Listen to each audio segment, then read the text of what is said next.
There it is. Yeah, so this is a planning meeting to think about next steps and to really think about how our processes are going and any suggestions or thoughts that you have moving forward.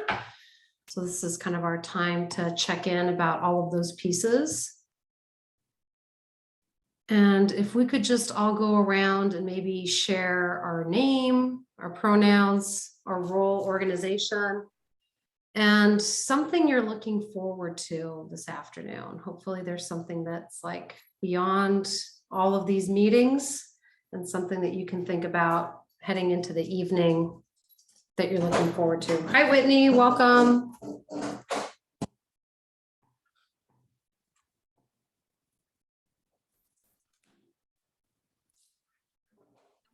I can start the check-in. I think I caught it all, Vanessa. What's that?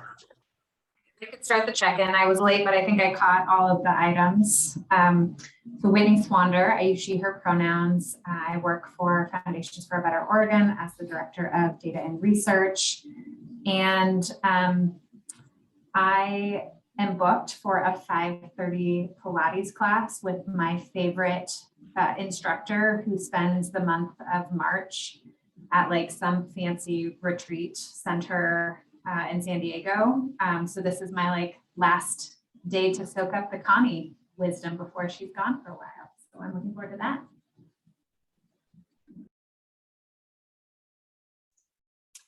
I'll go. I'm Subin. I use he, him, his pronouns.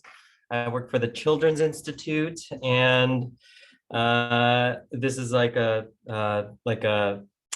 one of my hobbies is I build like these custom mechanical keyboards, and it's a weird hobby that I have. And tonight I'm going to be receiving a very expensive, long-awaited. I think I've been waiting for 8 months for it to arrive, and I'll be building that tonight. So I'm looking forward to that. I'm Kristen Rush, she, her. I work for TSPC, and I am leaving work a little early because I have a 4 o'clock massage. I'm jealous of Kristen's looking forward to. I am Andrea Shunk, she, her pronouns. I work for the Oregon Education Association. I'm looking forward to 2 more Zoom meetings after this. Maybe not. Let's see. I'm digging deep here on this one. I'm selling a house, and I have one last thing that has to be done, which is I ordered a wrong sized vent cover. And the new size vent cover, it just arrived today. So I'm looking forward to screwing in that vent cover and walking away, and maybe not as fun as a massage or Pilates. So I would like to switch places with Whitney and Kristen. Still very satisfying though to be done, I think, right? Take the small wins, right? I'm Todd.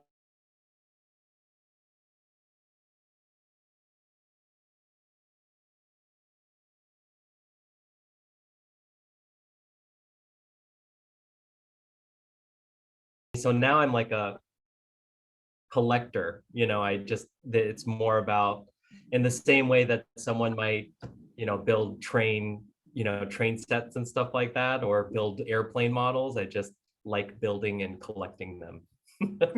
What's your Instagram handle, Subin? I think it's Teacher Subin. Awesome. I don't know if everybody went. I got frozen and got kicked off, but I'm so glad I didn't take you all with me into the vortex. Looks like you all were fine.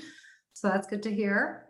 Vanessa Martinez, ODE SEL specialist, and I'm looking forward to happy hour. I'm reconnecting with a friend and colleague from my last job that I was at, and just a chance to catch up and see what's going on. So really looking forward to the Sapphire Lounge is where we're going. Sounds like it'll be fun.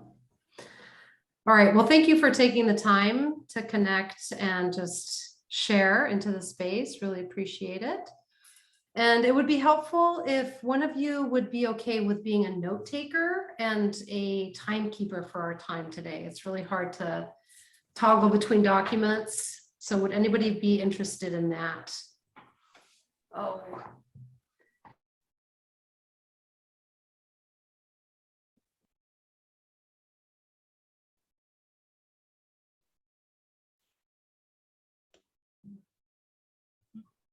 Vanessa, can you hear us?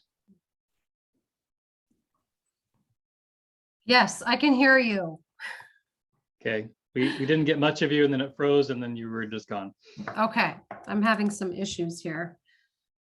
Yeah, so if anybody would be willing to be a note taker, that'd be awesome. Subin, is that a thumbs up? I'll do it. Thank I do you, a appreciate lot of it. typing. On those cool keyboards. I know, you're the pro at this. Okay, so we're just gonna take on the right-hand side our notes.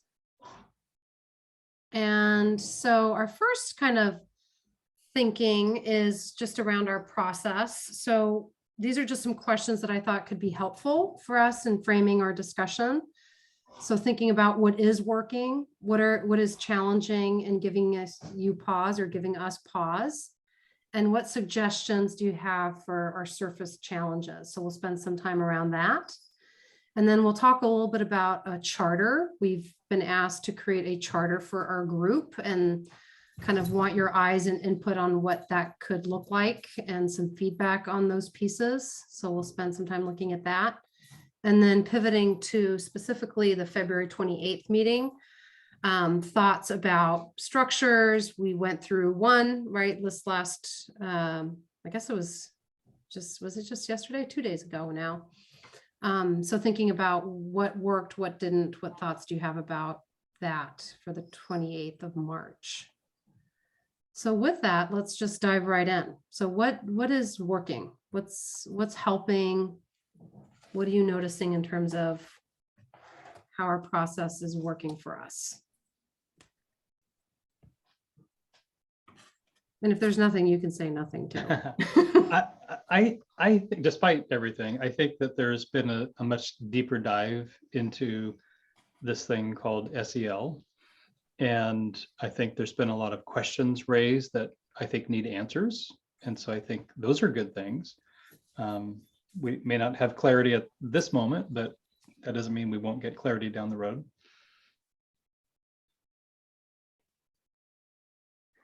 I think that I think these are all opinions, so I don't have to preface that. I think the work group structure is working. I think allowing folks to focus on a specific aspect of this and adding, quite honestly, asking members of a work group of this, this level of this depth to do work outside. I think the folks who are on the work group hopefully are committed to that. So I guess those are two things for me that feel better in this new year, kind of the new revamp.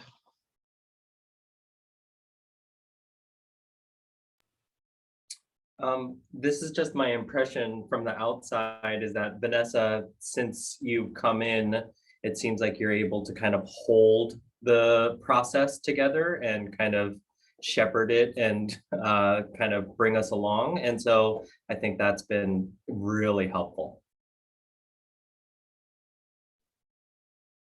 Yeah, I would echo and just build on that, that in comparison to the first meeting that you helped facilitate, Vanessa, in January to the meeting last week, there was like to me, it felt like there was a different shift in tone about what we were doing. And what we were doing was grappling with the process that we're going to use. We were grappling with the ideas and content in an authentic way where we could both agree and dissent and offer feedback in real time.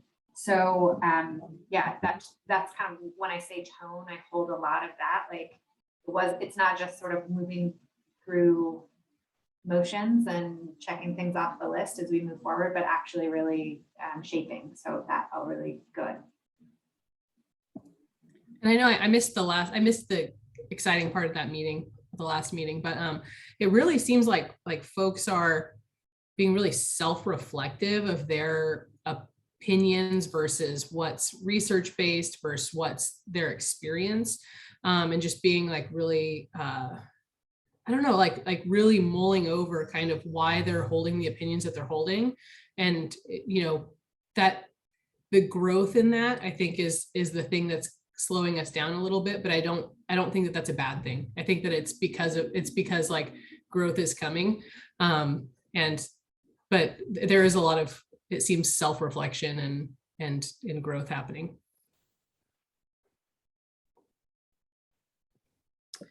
Yeah, I just want to add that I just appreciate the leadership of everyone on the team. Everyone has really taken on a tremendous amount, whether it's facilitating. So Todd, you know, thank you for saying, hey, I can do this. And I just learned about this. Let's try it.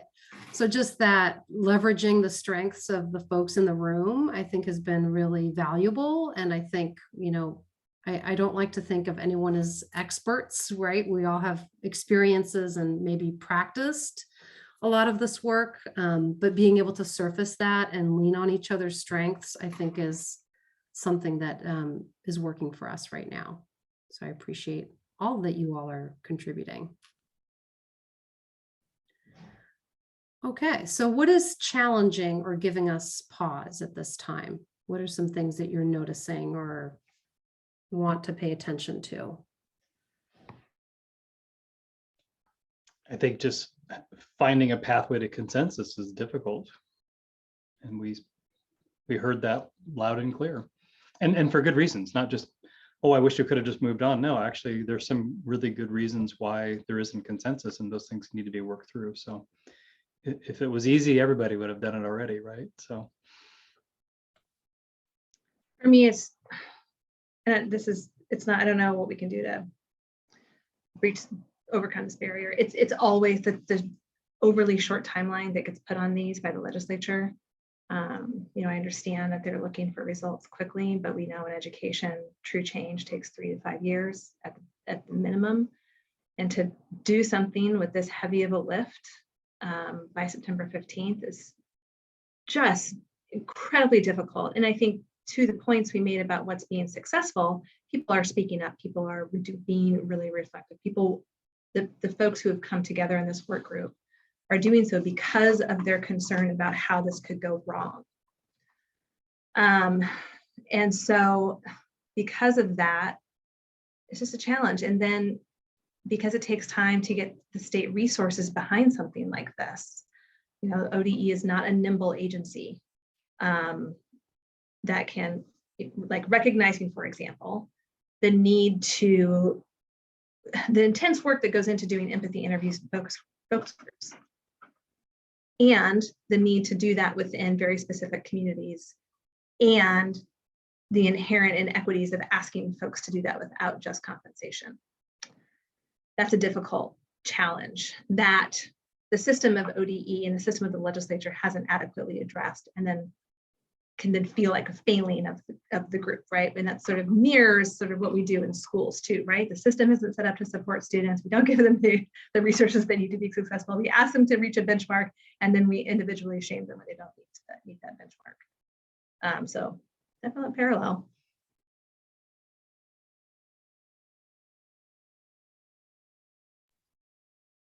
I think something that's challenging or giving me pause is, you know, being a process-minded person, thinking about like putting a plan in place. So there's something to guide our work.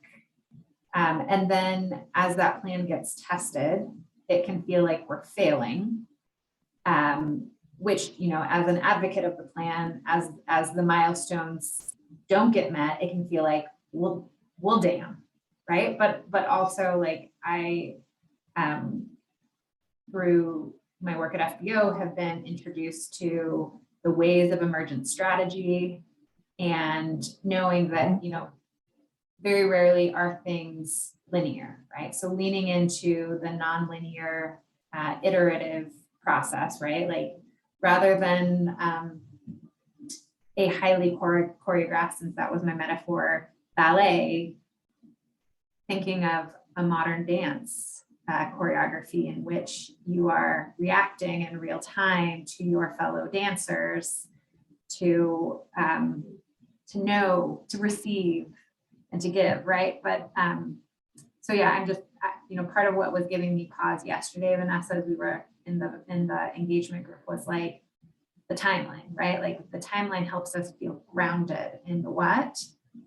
And it's really easy for that to feel oppressive and not making space for humanity. So yeah, I don't know. I just been thinking about that, and also thinking about my friend Adrienne Marie Brown and what she could tell us at this moment, right?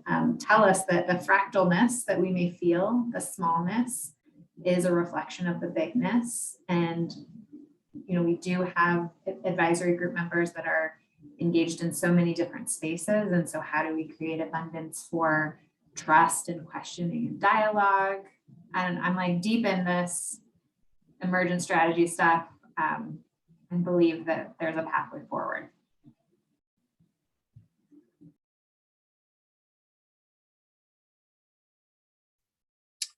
I don't have anything new to offer. I feel like the timeline is the biggest issue. I feel like we're still in the process of becoming and transforming as this new year has started differently and new work groups formed, and we're still in that, forming phase, from storming, forming to norming, right?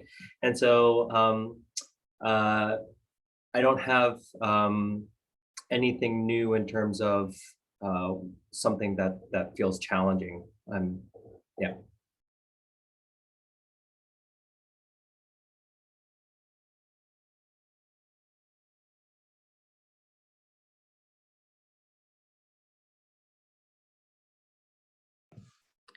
Yeah, I'll just echo what you all are saying. I think the pressure of time is very real and feels very felt. And I feel, thank you, Whitney, for that counter perspective, because, as the holder of a lot of this, and as the name that is attached to a lot of this, it can sometimes feel like, uh-oh, whoops, we didn't make our first one. And then I have to remember, like, go back to my teacher brain of like being a writing teacher and thinking, wait a minute, there's like tons of drafts, and you just go back and forth and you refine and you revise, and that's just the way life works, right? So I think we're in that space right now, and that's good. And there's still that like looming time that is real. And I have been told, and I have asked that there is no wiggle room there. That's not going to change. So what do we do, right? How do we make it fit for us? And how do we move in a direction that's going to allow for, kind of like what Todd was saying, we need some way to give shape to how we're going to arrive at consensus and talk through these pieces, because that's the charge, right? That is the charge. And there's so many perspectives. I get to hear a lot of them because I'm in all the groups, and we do have different ideas about definitions and hopes for what this looks like. And yet the charge is to come together and provide some recommendations. So where do we find that space together, and that togetherness is what I'm looking at. And part of what I'm struggling with and thinking about is what needs to happen before we move into that bigger advisory group space. Like, do we need a checkpoint before the milestone or something, like, right, Whitney, like that dance where there's a pre-connection, so that we can at least feel with some level of confidence that we have the backing or support to move forward with an idea or a proposal or recommendation. Because that's the tension now. We've broken up into groups, which is great. We're deep in the work, but we're not all engaged. We don't have all the perspectives, and that's what we're feeling right now.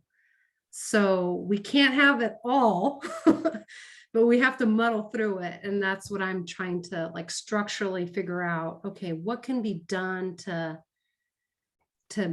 help us move along and come together, because we're going to have to. So. Thank you for that, All those Vanessa. I was things. just going to add to that because I like what you were saying is one of the challenges is that you have actually, I want to counter ourselves. I think we have a lot of experts in the room who actually have really deep content knowledge and experience in that. Therein lies a little bit of the problem because we're coming from different perspectives and probably strong beliefs about things based on experience and also hopes. I think everybody in this group is aspirational. We want this to be better. We want some clarity on these things, but there's a lot of work to be done there. There's a tool that Collective Impact uses. I don't know if you've heard of it. It's called the Ladder of Inception. And that tool, which I can Google and get for you, or you can too, essentially is designed for people who go to conferences and learn things that are going to change the world. And then they come back to their buildings and they're like, okay, I went to a conference. We're going to do this new thing that's going to change the world. And everybody's like, you know what, I didn't go to the conference and I just kind of don't get it. And I'm kind of tired. I'm going to go home. Like that's the response, right? And I was thinking about that after our other meeting of we put a lot on the table. You know, you hear me saying, we need to let people have time to read because there's a lot of content here that they need to digest. And then we're going to ask them to vote. And I think as I reflect on that, we probably should have done a ladder of inception because folks needed more time to process. We could have done pre-reading materials or something like that to get them going. Give us your feedback on the front end, and then we'll come back with here's our plan to move forward. May have helped a little bit. I don't know, but something like that helps people not feel like they're suffering from the bends by getting too much information too quickly and suddenly they've got oxygen in their blood. They're not sure what to do with it. I don't know if that's helpful at all, but that's what I was thinking about. I put it down in 4C, whether it's ladder of inception or some other protocol that helps us digest information together as a group. Stop me at any moment because I have like 3 ideas packed in one.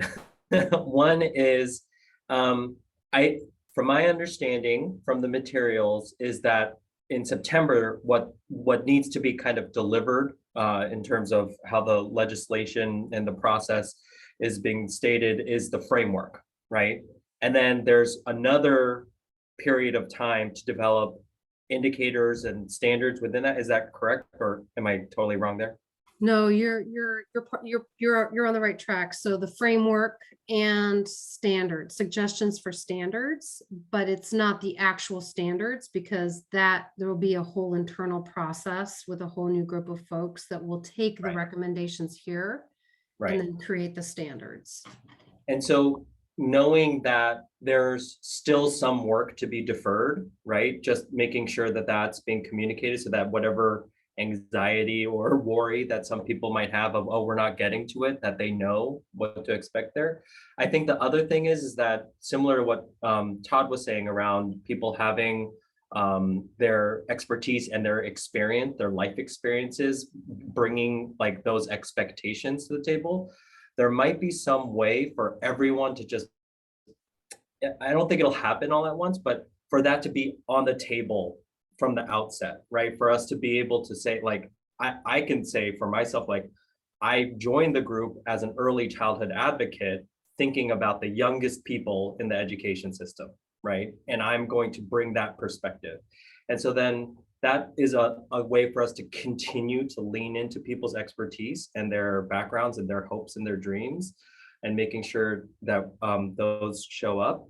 The other thing is around I think in an ideal, we have to break up what we would do ideally versus what is pragmatically practical. And ideally, this engagement would have been going on for months. We would have had a better timeline, more funds to do that. And, you know, for me, and we can talk about this, what I think we can start doing is drafting the framework and the suggestions for those standards, taking that courageous step that the engagement group did in the last meeting, presenting something.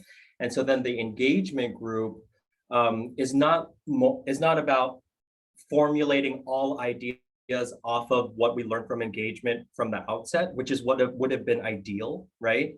And is more, are there more specific questions that we can, and more specific learnings that we could do in our engagement. And that way the engagement doesn't need to feel like we need to talk to so many different people across all these different locations. There are specific things. And the way I would try and structure it is focus on people who have been most marginalized by our systems, right? So immigrant families, people who don't speak English. We can look at poverty thresholds if that's something that's worth, looking at, and so on and so forth. And so, anyways, that was a lot, but yeah.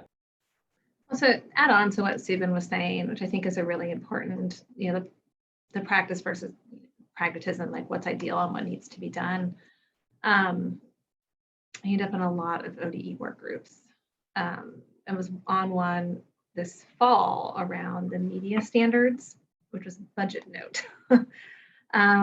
And very similar, as Subin elevated, the folks on that work group had a very long-term and deep invested interest in Oregon school libraries and had a much larger vision for what we had hoped to accomplish. And that deadline was December 1st. And we started the work in like August. Yeah, it was tough. And that initial, similar thing, we developed a survey, and the initial survey scope was just way too big.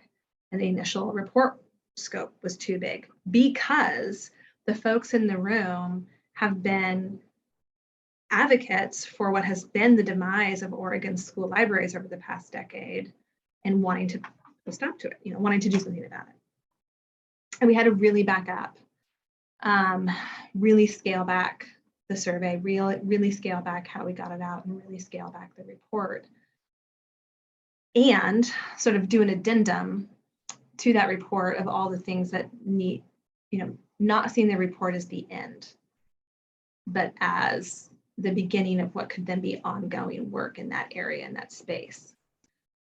So my point with all of that is where potentially can we scale back to what really needs to get done, what engagement can be planned for and budgeted for, that then would inform the standards group that would meet in the following year. What data do we need to collect now?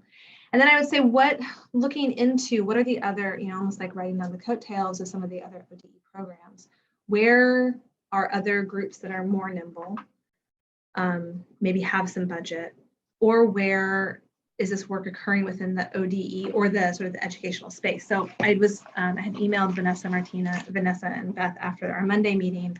OEA has been pretty engaged in improvement science the last several years, and we have about four to five cohorts now of members. And I would say we're at about 60 members all across the state, representing rural, urban, and diversity, both early educators, retired or older educators, and racial and linguistic diversity, who know how to do empathy interviews.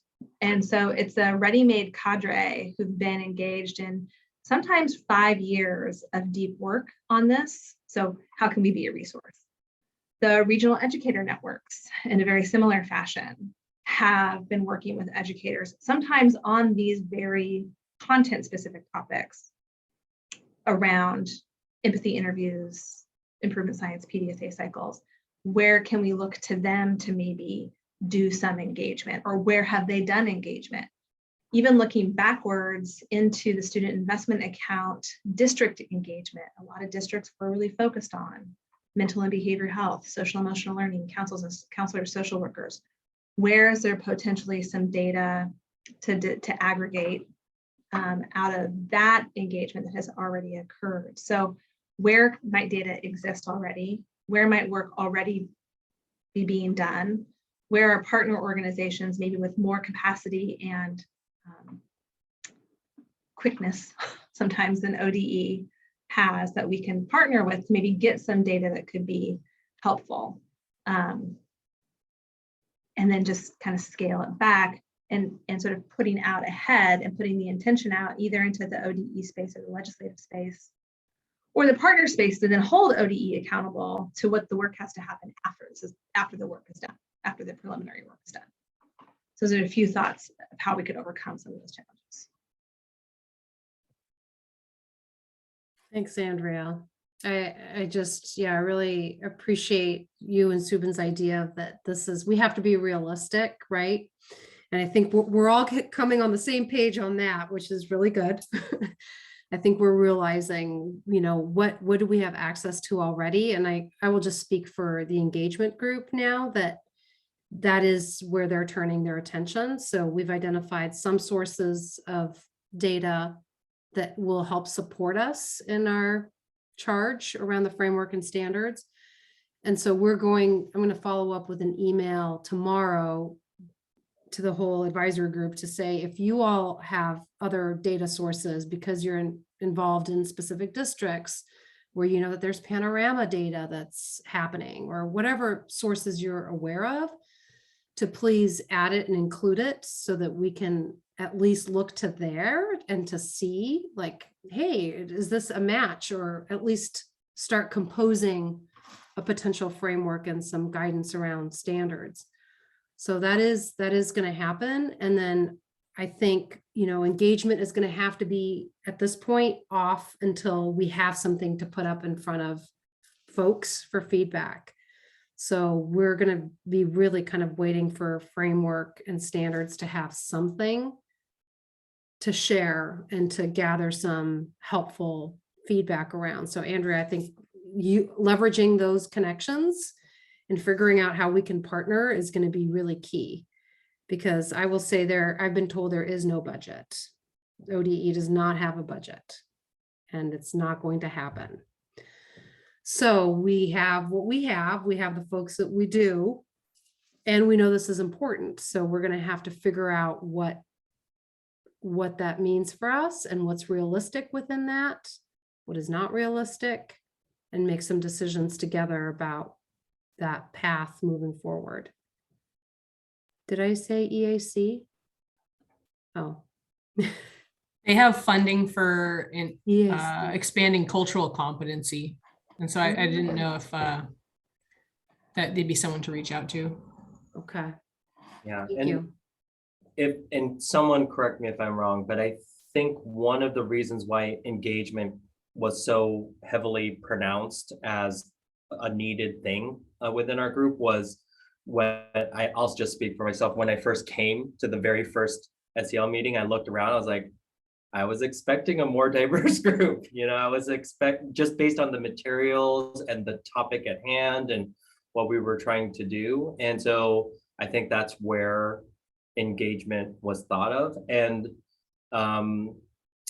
this is, I think the news around no budget for engagement is a pretty big deal.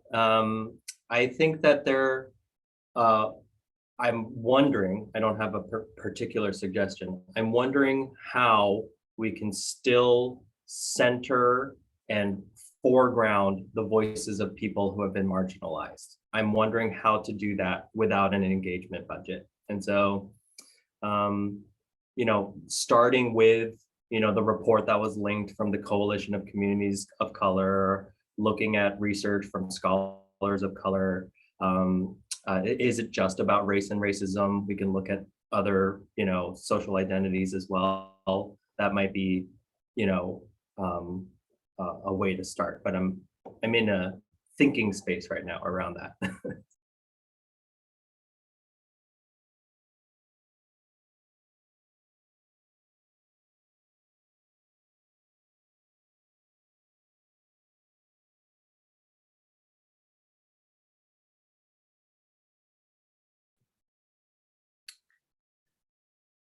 Okay, I think we're going to move into our next piece of this. This is, I know we could keep going, right?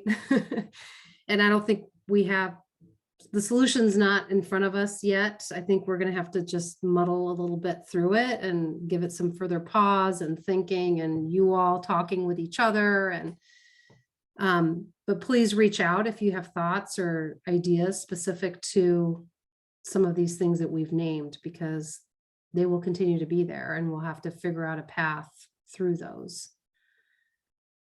So this next piece is new to me. I've never written a charter, never knew what a charter really was until we were told today that we need to have a proposed charter to kind of help guide how we're going to go about consensus and some of those pieces around making decisions, because our team is now approaching those moments, right, where we're going to have to come together and figure out how we're going to move forward.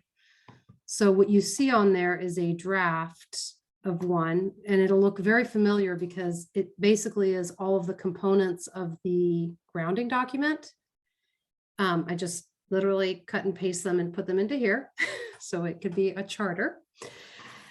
But there are some new components that need to be addressed and that I really would want your input on, because the idea is we're going to gather input here. I believe it's going to be shared within ODE for their thoughts as well. And then on the March 28th meeting, we'll have to actually figure out how we're going to go about this. So if I can draw your attention down specific to the decision-making authority one.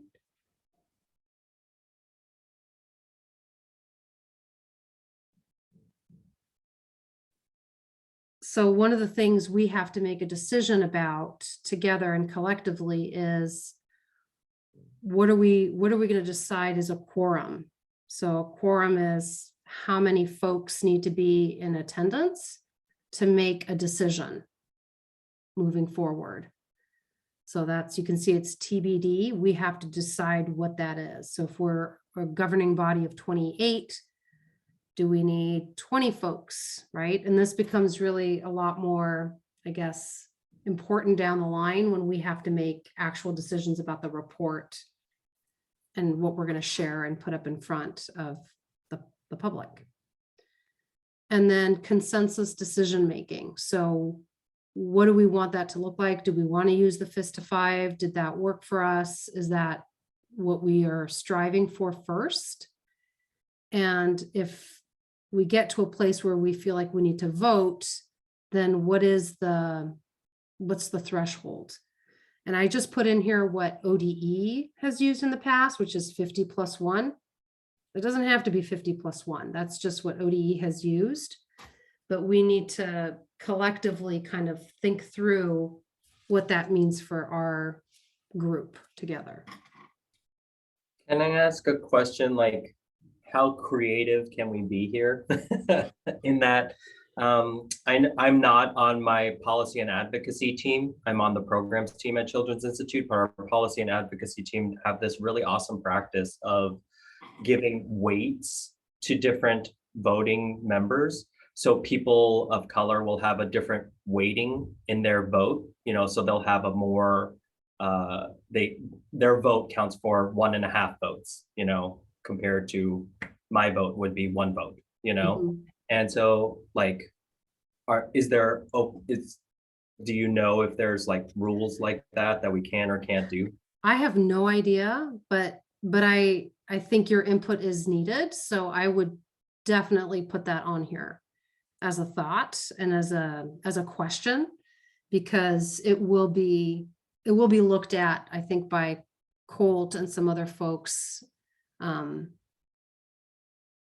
So yeah, and you should all be able to comment on there. So Subin, I would actually make the comment on that document so that when they are looking at it, they can see it there in that moment. But yeah, that's something to I definitely. like that a lot, Subin, or even just like, if we were going to take our proportions and, put them on top of kind of the demographics of the state of Oregon, like how much would a person of color on our community's vote be worth? I don't know, like, to make it a standard number, I don't know, but to make it weighted appropriately so that we're a representative group, I think is totally appropriate. So like knowing, for example, like 40% of Oregon students are students of color. We are not there on this advisory work group, for example. Right. But then equating the votes to 40 so it's Yeah, representative of the students of of people Oregon. of color, or Yeah. people who represent organizations Mhm. for people of color. Yeah. Interesting.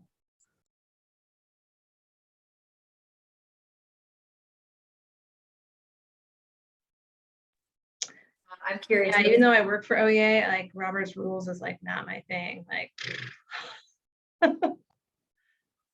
I'm curious, Vanessa, as you like turn this to us for feedback, since this was an ODE, since you are adapting an ODE internal process, I'm curious what dominant culture standards we might run up against, or how much flexibility we actually have in this document, just what your sense, what you've been told. Yeah, I asked, okay, first of all, what is a charter? That's new to me. And how is it different than what we already have? And they're like, well, it's like this. And I'm like, okay, I can do that. And so they just want input on, and that's the word they used. So share your thoughts and ideas. I'm not sure where it goes. I imagine that when we meet in March, we'll have to have a larger conversation with everybody. But yeah, I we guess my wanna- question is the purpose, and is this outward, is this public facing, is, for whom does this document work and why? It's supposed to work for us. So it's internal, it's both. It's internal for us to hold ourselves accountable and to all be very clear about how we're going to govern ourselves. And also to be able to communicate out what our process is going to be. So I think it's both.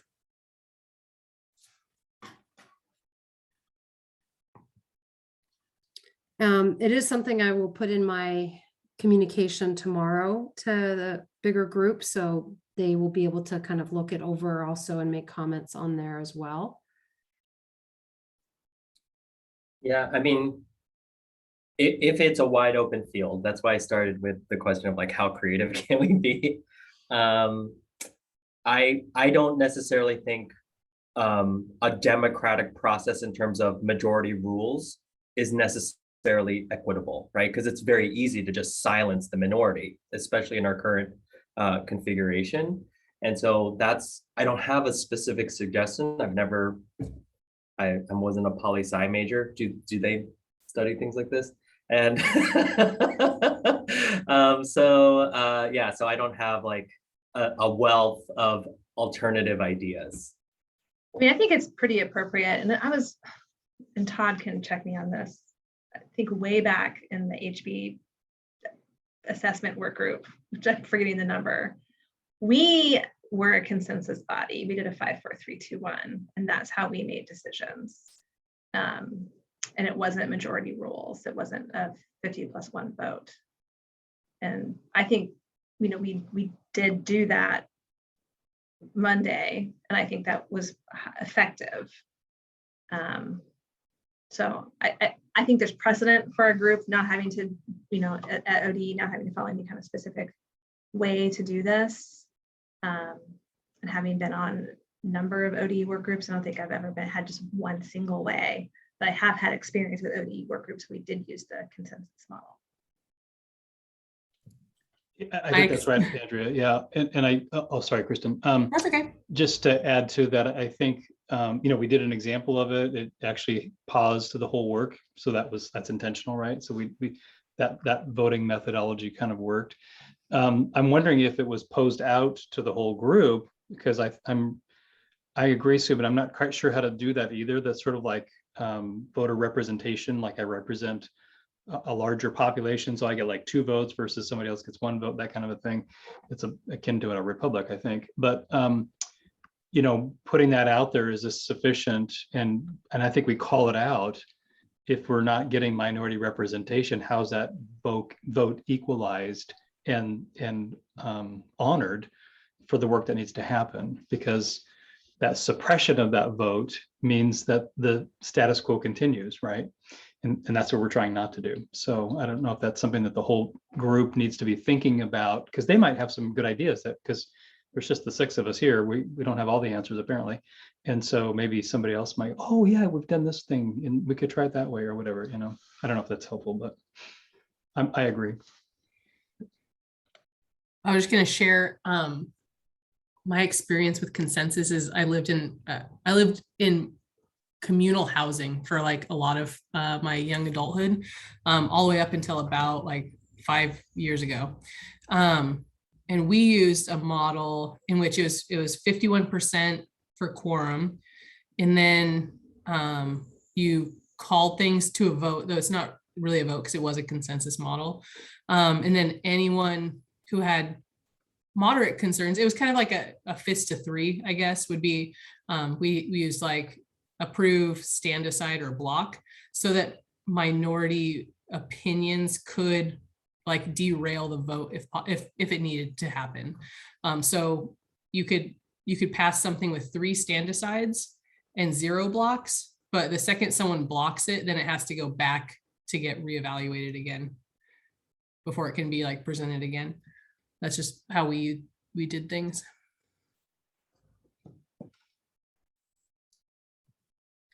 I guess I'm just thinking of all the work that can happen before we even get to a vote, right? Which is the better practice. I think when we get to that sticky place, that tells me that we haven't talked enough, met enough, shared enough, right? Been in a collective. So I'm trying to wrap my mind around, given the limitations of time, given when work groups are meeting that are different moments, where does that happen? Like, do we have to revisit our milestones? And do we make it more that framework and, standards group have to bring to the meeting or before the meeting eyes and ways for folks to gather input so that we have a sense at least and we can respond? Because if we're going to be at an impasse every time we meet, that's not going to be productive or get us where we need to be either. So I'm just trying to think before we even get to this place. That's the part where I think our intentions and focus can be really well spent. I don't have an answer to that yet. And I don't know if this is true for everyone. Again, I can only like speak for myself. I'm even interacting with you all through a screen. So like for me, part of the reason why I couldn't give a 3 or 4 or 5 on the engagement process was that I was still processing. And I'd like to think that I'm a pretty quick processor. I like to think that I can look at something real quick and make an opinion about it. And so to your point, Vanessa, just when it comes to a point to making a decision, if the amount of information is manageable and feels approachable, I think that's one way to kind of do it. And then also making sure that whatever we're voting on or feel like we need to make a decision on, that there has been sufficient sharing and discussion, all the things that you just said.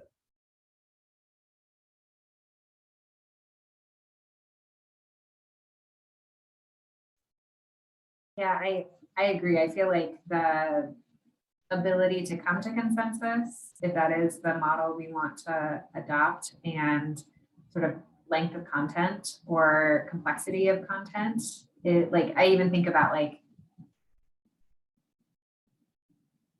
I don't know the amount of time or space, just based on conversations over the last 72 hours among our group, what it would take to get to a clear, concise, consensus agreement about a definition of SEL right now, for example, right? And that's could potentially be a very small piece of content, but holding a lot of pieces of ideas. And so what I offer is thinking about how our timeline, our milestones, our choreography allow for some volleys with feedback that maybe comes in bite-sized pieces, right? Like our objective by Friday is to get feedback on survey items, right? And here are the ways that we're first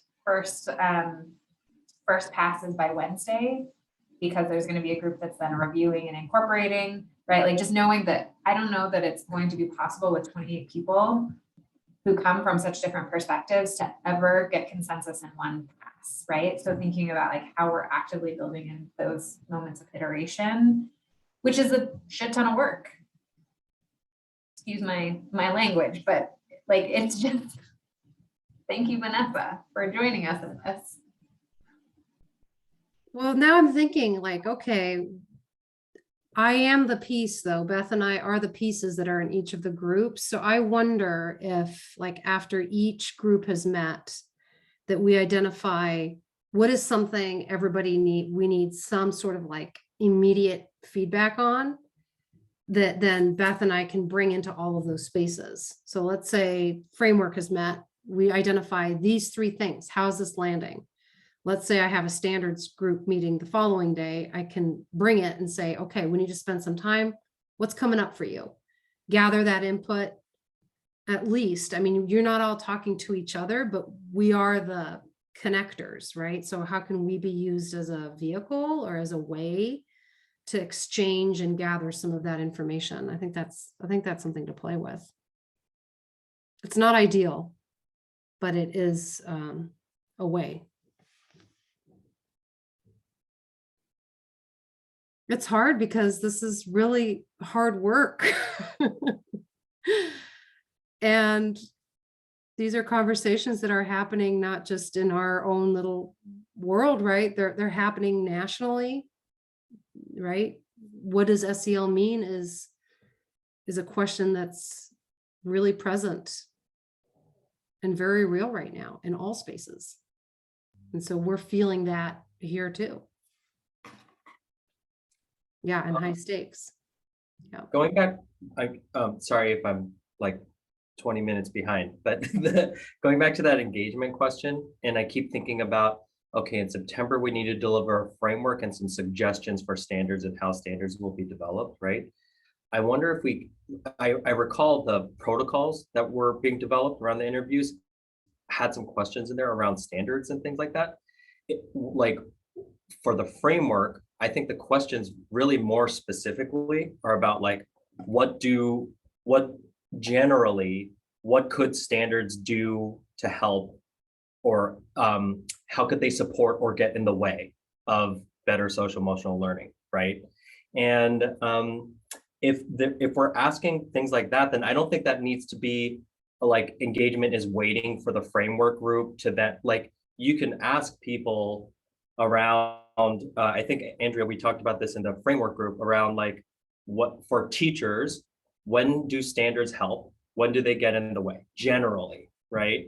And for students, it doesn't have to be this exact question, but like when does your school get it right in terms of supporting your social and emotional needs? And when do they get it really wrong?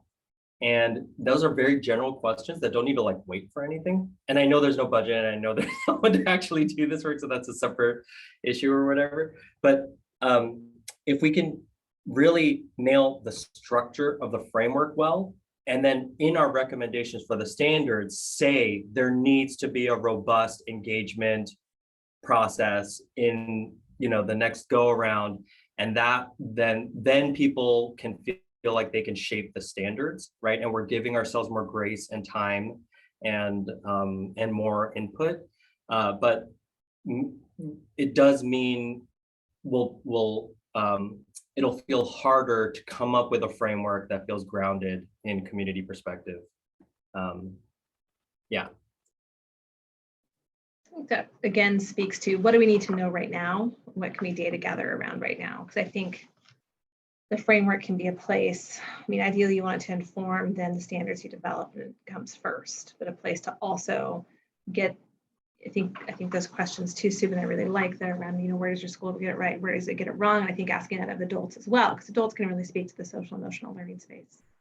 Because then that can feed into some of the conversations we are also having as a work group around what does this definition look like in Oregon, knowing what we know about the national conversation around social emotional learning, knowing what we've read and the research around equity within SEL, knowing some of the community pushback and knowing that we need to address that. So again, going back to what of the engagement work has been done that could wait, what of the engagement work could be tweaked to get the answers that would then inform that framework, which would hopefully sort of, I guess the way I see it is that framework has sort of large categories that are the suggestions for what kinds of standards we need, and then suggesting as part to the state boards.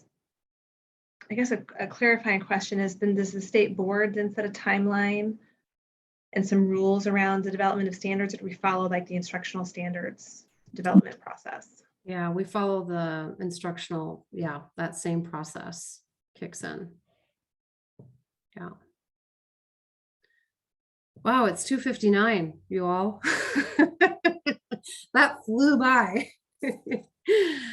Well, I just appreciate all of your engagement and your commitment and holding space for a thoughtful process amidst all the barriers that we're facing.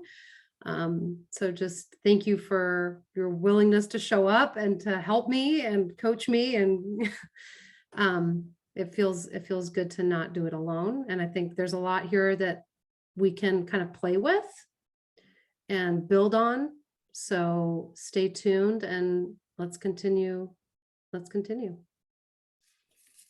Thank you, Vanessa. And All do you right. want us to kind of try to keep putting some thoughts around the charter? That with would be everyone too? awesome. Yes, I'm I just gonna will. keep it up. I will send out that email out tomorrow is my hope. So just kind of capturing where we are and next steps for our team. And I'll also share this agenda so folks can kind of see what the conversation has been as well. Cool. Yeah, thanks. Yeah. Take care, you all. You all are Appreciate amazing. you. Thank you. Bye-bye.